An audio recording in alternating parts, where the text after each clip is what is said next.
I'm Menthara. You're watching Sky Captain 5. This is Baldur's Gate 3. We're here on PlayStation 5 Pro, and the game is enhanced. Be sure to like the video. Subscribing is great as well. So Baldur's Gate 3, one of the greatest games ever created. I've got some great interviews on the channel, some of the voice actors, by the way, just throwing it out there. But yeah, Baldur's Gate 3 is absolutely legendary in terms of detail, fidelity, storytelling, and choice. It could be a little difficult at times, but the game is wondrous and absolutely fantastic. I streamed the entire thing on my channel in case you want to take a look at it a little bit more in depth. But it's just really cool to see it here on the PlayStation 5 Pro, looking and running a little bit better than it ever has. This game looks absolutely fantastic. It's beautiful on this platform. The visual fidelity, the quality of it, the details, everything really comes alive here on the PlayStation 5 Pro, and it is a fantastic excuse to revisit and replay this incredible role-playing game. It's really, really quite great. Now, some folks have some issues with the combat because it is turn-based action, but you know, you can adjust difficulty and make things a little easier going, because sometimes it can be very grueling and very daunting, especially with the rolls of the dice and whether or not they're in your favor. But you build up a team, you make your character however you want, you make your guardian however you want, and you pick and choose your individuals that go with you, your companions, and the choice is entirely up to you, and the game can completely change across its acts.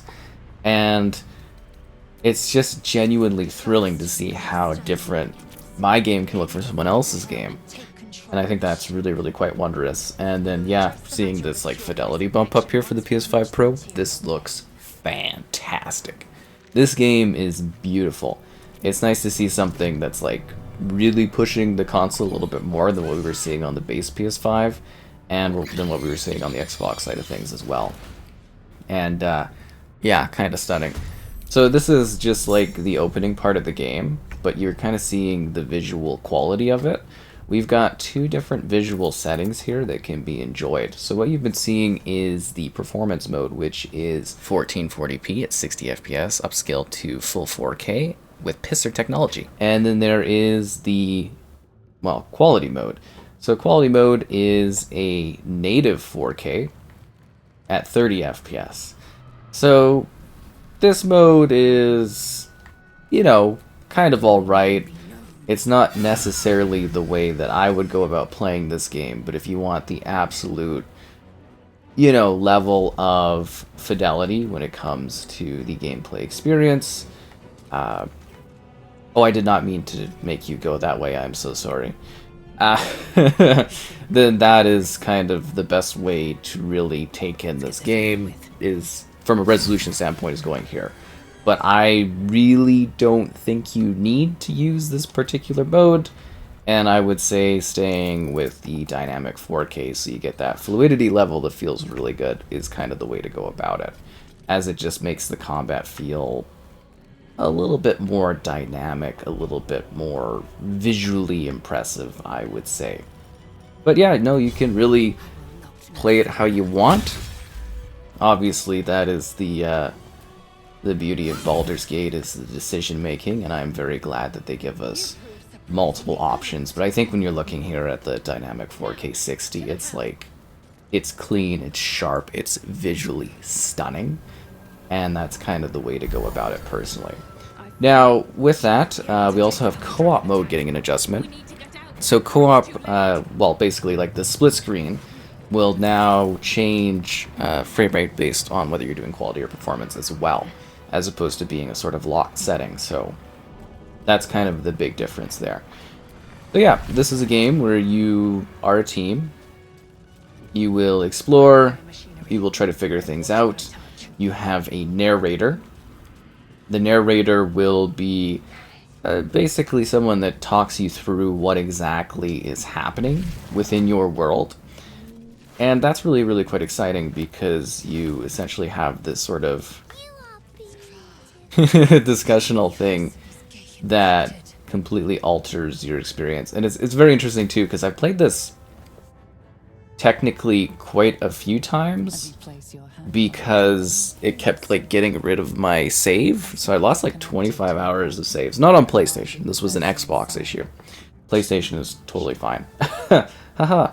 But like, I mean, I have played it like kind of into it quite a bit, and it is something that I'd love to sit there and play more of it if I had the time. But this is a very chunky, lengthy experience. Like this game is big. I wish I had dozens of hours, like probably what, 30, at least 30 plus hours to sit here and play this again. And I wish, seriously, it's so good. But for me, the role-playing elements of it are the best part, and that's why I like to go with a little bit more of an easier difficulty in this game, because I do find like a lot of your time padding kind of comes from the fact that the game itself can be quite difficult and challenging during its turn-based combat, and very, very unfair, even if you are going for something a little easier on the difficulty. But it's so neat, because the game, you can completely change how you go about playing it. You could be like, oh, well, you can talk to this person, or maybe just like literally throw them off a cliff, which is really cool. And you can like romance different people, and it's a very mature game. I love games that have high levels of maturity to them in terms of like adult content. You can turn that on or off if you want to see that kind of stuff, because there are certain bodily things that can pop up and certain fun scenes that can happen. And yeah, it's really, really quite cool. I love the dynamics, I love the elements of this game. There's now modding support on it as well. The game is just really stunning. I mean, like, look at the fidelity quality. I don't even think YouTube really does it justice for how, like, clean and sharp this looks at the 4K 60 mode. I really wish this could have been the way I had played through it almost, because this game looks really good. This is a game that I think is going to age very gracefully into future gens, and I'm very curious if we're going to see other platforms kind of get bump ups with this one too. Particularly, it would be great to see this on a future Nintendo console. I think that would be spectacular to take this kind of experience out on the go. But it really is a transformative game. It's got incredible, you know, voice performances, incredible characters, really, really dynamic gameplay. Some of the most choice-driven, exciting kind of gameplay we've had in a very, very long time. Where literally, like, the choices you make do actually matter and can entirely change the game. It's amazing. Like, I'll talk to my buddy and I'll be like, oh, well, I had this and this, and they'll be like, oh, well, I did this and this. Or they'll be like, don't you remember this character in the third act? And I'll be like, no, that character was gone in the first act. And that's just like the level of branching narrative that's present in Baldur's Gate 3 is just stunning. Simply stunning. But I also get, again, from a combat perspective, that some people aren't fully into that type of game, but that is the traditional style of like Baldur's Gate and everything. It would also be kind of cool, I don't know, like getting like the Dragon Age kind of combat mixed in with this level of storytelling and stuff would be so neat. But I think this is a remarkable journey. If you're wanting to revisit this on the, you know, PlayStation 5 Pro, I think you're going to be very pleasantly surprised by the visual upgrade. I was expecting the game to look good, but I wasn't expecting it to look this great. Yeah. I mean, I can't stop sitting here and thinking about how insane and high fidelity these visuals are, but you know, I genuinely think you're going to have a wondrous time playing this. And if this is your first time taking a look at Baldur's Gate, so good. But just like, again, keep in mind the style of combat for this game. Keep in mind the difficulty setup of it. I get that that's not for everyone, but I think everyone should try to give this game a go, because it is one of the most impressive video games that's out there. And it's funny, too, because I'm playing it from a perspective of, like, you know, I've played this before, and experienced this before, and played through it all. And I'm trying to remember the flashbacks of some of, like, the frustrating kind of combat elements of it, where it's sort of, like, really rather difficult, some of the fights, and you just spend forever fighting things. And that is also kind of fun, because you have to get, like, creative I would do a lot of things where it's like, I literally cannot beat these enemies. How do I, like, cheat this, but not cheat this, because it's perfectly within the realms of acceptability within this game. So you'd be like, well, there's an enemy, I can't kill this guy. How do I defeat him?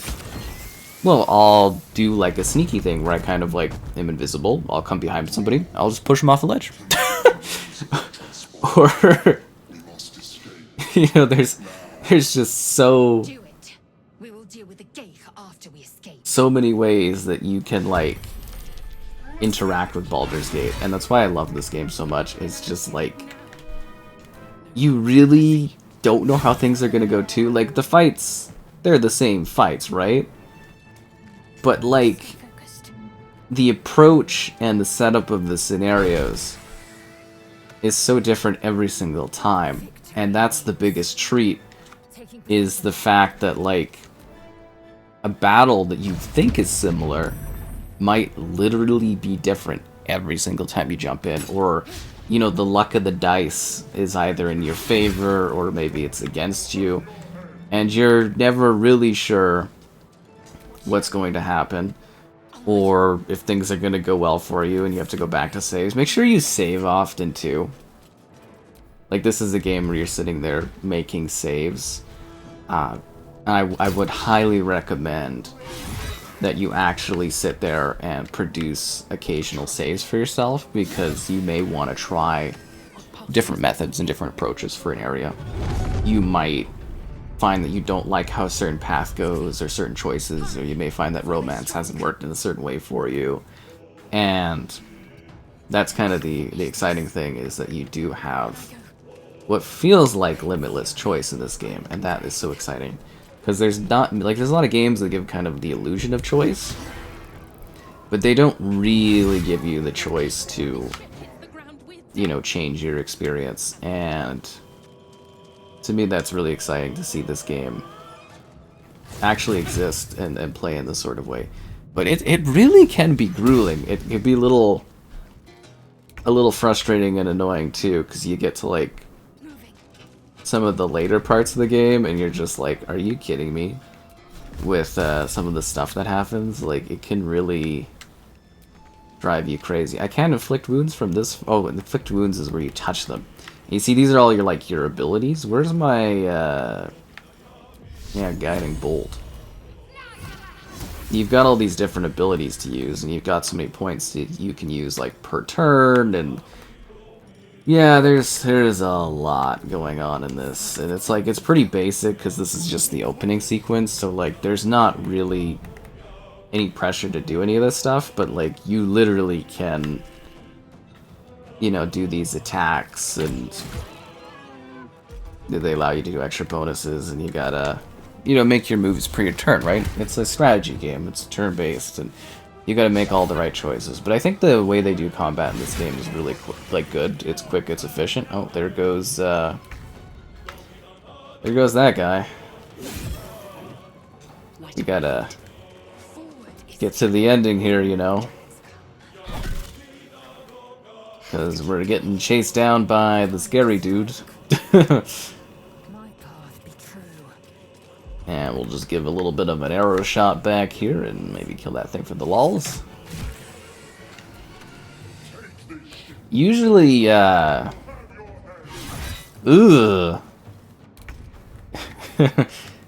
typically our guy lasts a lot longer. Like the giant tentacle man. I'm trying to think of what their name is. Usually they're a little tougher. Oh, look at that big majestic dragon. The level of fidelity at 60 FPS is so good here. This game looks so good. And the music of this game, and oh, every part of this is so incredibly well done. Like, it's really hard to just really get across how well it is. Like, if you play the game and then you, like, replay it, and there's just, like, completely different ways to take in the action of Baldur's Gate 3. And I think every time you play through it, you'll have a great time. Except if you're like me, where I was having all the save problems, and I'm like, come on!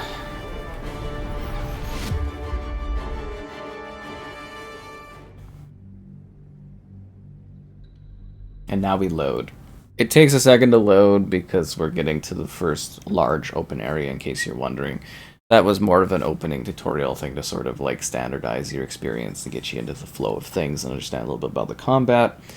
And then at this point, this is where things really vastly open up and the game will change so much. The loading is justified. It may seem long for a current gen setup and scenario, but nah, trust me, when you get to the main world, you'll be like, oh yeah, I know there's tons in this area, tons to go, tons to do.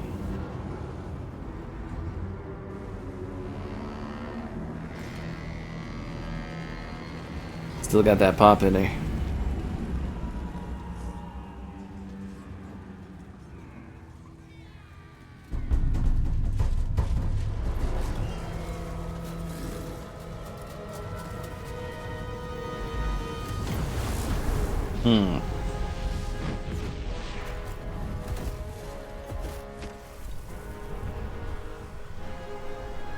Oh no, the end is here.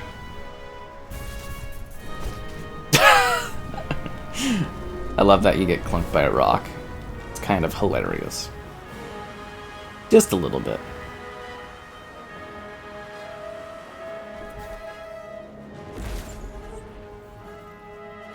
And this all feeds into the greater narrative that's at play here. There's a lot going on in this one. So this is where we made it to the beach. It would have been cooler to have, I guess, a character like a bit like later into the game so you can show off more of the areas. But this does, I think to most people, because you see this part of the game the most if you're replaying it, give you an idea of the, you know, visual fidelity. And you can like really customize your character. And you can do that over time. And, you know, you'll get different gear and whatnot too that will change everything. Other than the infection, you're more or less intact. I look good but beat up. Given everything you've been through, but this game is so amazing. It's funny too, because like I think I had this on like Stadia when it was being developed, and I kind of was like, I don't know about this. And then when it came out, and it like also came to console and stuff like that, it was kind of amazing how big it got. Like I get that this is one of those mighty titles that's like one of those first revisit things for games. And that's also why I love revisiting this game. Oh, Shadowheart, my love, except you didn't love me in the 3rd or 4th iteration of redoing the game on Xbox because of save issues. I hate the save issues on that platform. They fixed them, but, you know, I'm gonna respect her and wake her. And not touch her weird artifact. All of your companions, they all have problems. They've all got different romance things going on. They've all got different desires, and, yeah, they're all very interesting. I'll always be a little disappointing that I didn't get more interviews on this one. I really wanted the Shadowheart interview, but yeah, it just wasn't meant to be, I guess. I remember the ship. I remember falling. Then nothing. That's life. You might want to reconsider calling her a friend. Looks like she ran off without us. No, Shadowheart, you're always so standoffish. You're more concerned for her than she is for you, clearly. We need to take care of ourselves. First things first, we need supplies. Great performance. Shelter. Very, very good performance. We might have escaped, but we still have these little monsters in our heads.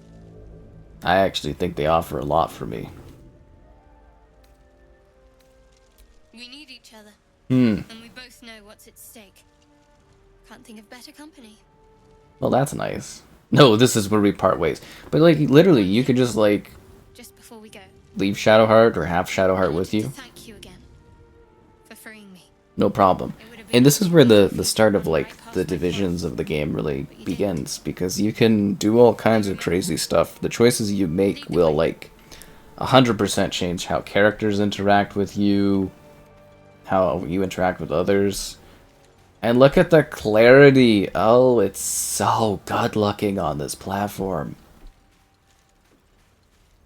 This is really, really beautiful. I mean, like, I get that you could, you know, play with the quality mode, but, like, you literally don't have to sacrifice anything here. You can just have the full, like, you know, it's a dynamic 4K, but, like, getting that fluidity plus that, I think it looks good. In quality mode, yeah, you know, the full native is great and all, but It doesn't feel as good, even for a turn-based game. Like, I guess you can kind of get away with it more on this game because it is turn-based. It is largely driven by cinematics, but still, pommel strike. Ready. Get at that brain, Shadowheart. Really, not enough stuff. Yeah, I love the shove ability. Like, you could do some really tricky things. That was one of my favorite parts of playing through this game, was like trying to find the most ridiculous ways I could to like not have to do something, or to do things in a creative way that were advantageous to me. Perhaps our survival isn't such a distant prospect. And it's neat too, because you can use your abilities at any point. Because that was funny too. Like, this is a game where you have to get used to that. It's like, okay, well, I can't get up here. Okay, I just can't get to this point. But it's like, no, you can. Oh, the mind flares. You can get to these points. You can get to all kinds of places. You just have to be creative, you know? Jump, or hop, or push, or shove. You have all of these different ways to go about experiencing this game, which is really exciting. You know, and that, I think, is kind of amazing. And your characters, they evolve too, not only in terms of, like, you know, emotionally or companionship wise, but as you level, you just have like this insane selection of skills, and you can swap out skills and get more powerful skills, and you get to kind of choose as like, what kind of passive skills do you want, you know, your teammates to have? How will this benefit you? What do you think is better than other stuff? And you get more and more choices the more you level your character. And that's where the idea of, like, that whole system where, hey, I'm going to go and do side activities and improve my character a bit, so that I have more abilities and do challenges better. I mean, it doesn't really help you a whole lot when you get all the way through things, but yeah. It gets really genuinely hard. I could sit here all day and gush about the visuals and the storytelling and everything like that. And a lot of people don't talk about it, but like, this game can really genuinely be difficult. And it's not really necessarily going to hold your hands, but that sense of freedom that this game has is... there's not much else out there like it. Oh, he's here. We didn't even go see Gale yet. Can I still go see Gale, or is he over more that way? Sorry, there's usually a mage guy that we interact with, Astarion here. Huh. That's kind of funny. This is a great performance, too. I was hoping for a kind soul. Well, not to worry. This guy's a little sus. Oh! Ooh, what are you doing?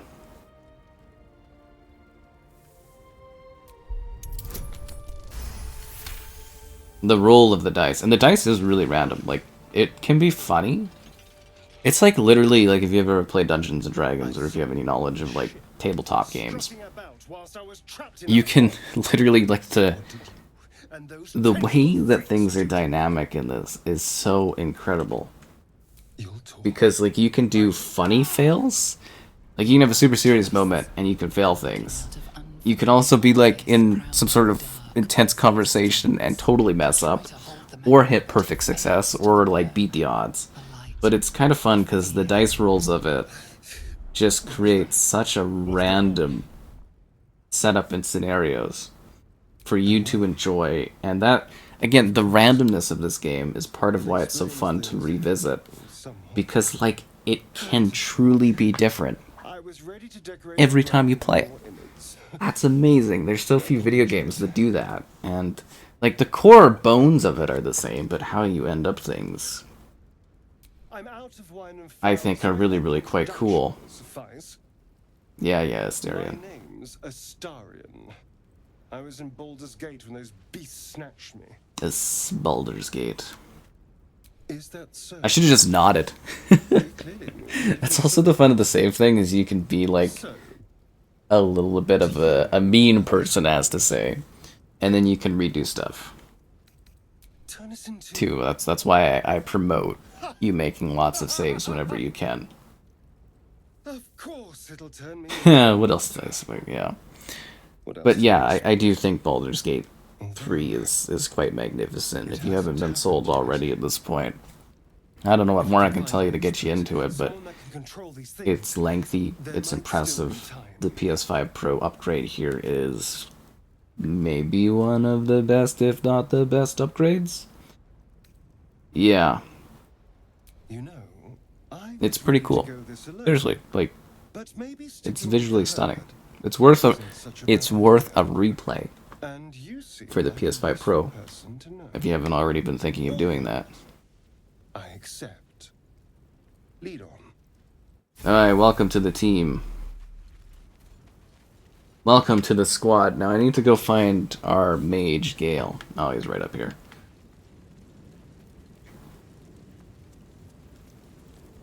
See, that's the funny situation. The shadow work and everything like this, too. Great. There may be even more that survived the crash. What's going on with that room?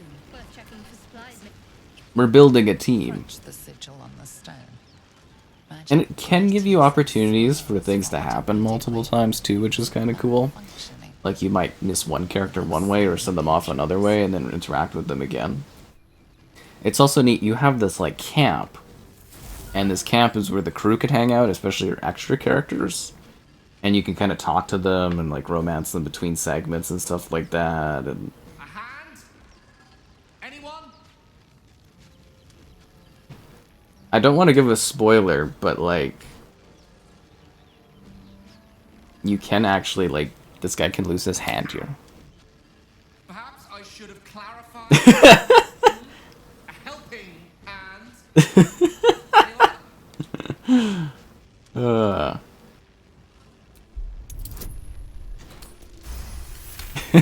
Sorry, I always forget how fun this is.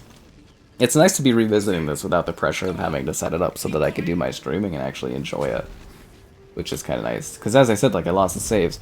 So I was sitting there, like, redoing the game multiple days in a row. And I try to make everything the exact same so the audience, when they're watching the stream, everything's consistent. Which makes it a little harder to have fun with it. Because you're like, oh, I've redone this so many times. But this is fun. This is enjoyable. Usually better at Gale of Waterdeep. Apologies. I didn't exactly memorize my cephalopodian banishment spells last night. Wasn't the best prepared for an attack by squid. No one expects an attack by squid. Don't I? In a manner of speaking. You were on the Norse Lloyd as well. We all were. I don't trust this man. Try your weapons. See, you could do that kind of stuff too. You can also do the jump on people. Like, there was times where I knew I couldn't win a fight, so what I would do is I would start the fight preemptively before the chat happened. The insertee we speak of, this Ah, a game of never-ending wonders and discovery. Baldur's Gate 3 is just wondrous. into mind flayers. And I've had a lot of fun talking about the game again too. And let me assure you, Wish I had more time to sit here and play it as well. You don't happen to be Okay. by any chance, do you? A doctor? Surgeon? Uncannily adroit with a knitting needle? I'm a nobody. You seem to know enough about our condition to realize it's beyond most clerics' skills. Most? No doubt. But I find myself hoping to be in the presence of the few. You don't happen to be one of them. Eye roll. I can offer you a swift end, but I can't cure you. And it looks like we're both starved for answers. We're most certainly Oh, and this is where you would go into your first dungeon in like a sec here too, which is kind of exciting. lend each other a helping hand once more. So I leave you with the element of Baldur's Gate 3 being wondrous and a great time, filled to the brim with detail, adventure, excitement, and a phenomenal upgrade for the PS5 Pro. Something that really showcases off the console, and probably the most impressive thing I've seen, at least thus far as like bump ups and quality improvements. It's pretty great. I'm actually very, very happy and pleased with this, and it was a lot of fun revisiting Baldur's Gate 3, and I hope I kind of gave you context into how this looks and how it runs, and when you go off and play this yourself, I'm sure you'll have a mighty time enjoying what this game has to offer.